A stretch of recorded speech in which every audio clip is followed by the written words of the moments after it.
અને વાત હવે સુરતની કરીએ, જ્યાં તડકેશ્વરમાં ધરાશાયી થયેલી પાણીની ટાંકીના કેસ મામલે પોલીસે ચાર્ટર્ડ એકાઉન્ટની વિશેષ નિમણૂક કરી છે. આર્થિક વ્યવહારોમાં ગેરરીતિઓને પકડવા માટે નિમણૂક કરવામાં આવી. આરોપીઓએ સાઉથ ઝોનમાં 13 ટાંકીનું નિર્માણ કર્યું હતું. ટેન્ડર પ્રક્રિયામાં ખર્ચની ઝીણવટભરી તપાસ કરવામાં આવશે.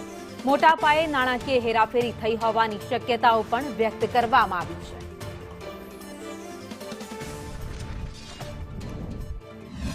અને તમામ મુદ્દાઓ પર તપાસ થઈ રહી છે. એમાં ખાસ કરીને એમની જે ટેન્ડર પ્રક્રિયા છે, એ સિવાય જે ટેકનિકલ બાબતો છે સૌથી અગત્યની, તો એમની વિજિલન્સ વિભાગની ટીમ અને એસવીએનઆઈટી ટીમ જે છે, તો એસવીએનઆઈટીની ટીમ અને વિજિલન્સ વિભાગની ટીમ દ્વારા અલગ અલગ પ્રકારના સેમ્પલ્સ લેવામાં આવેલા છે. એ સિવાય જે નાણાકીય બાબતો છે, કે કેટલા પેમેન્ટ થયા, ટેન્ડર જે છે એની ઘણી બધી વિગતો છે નાણાકીય.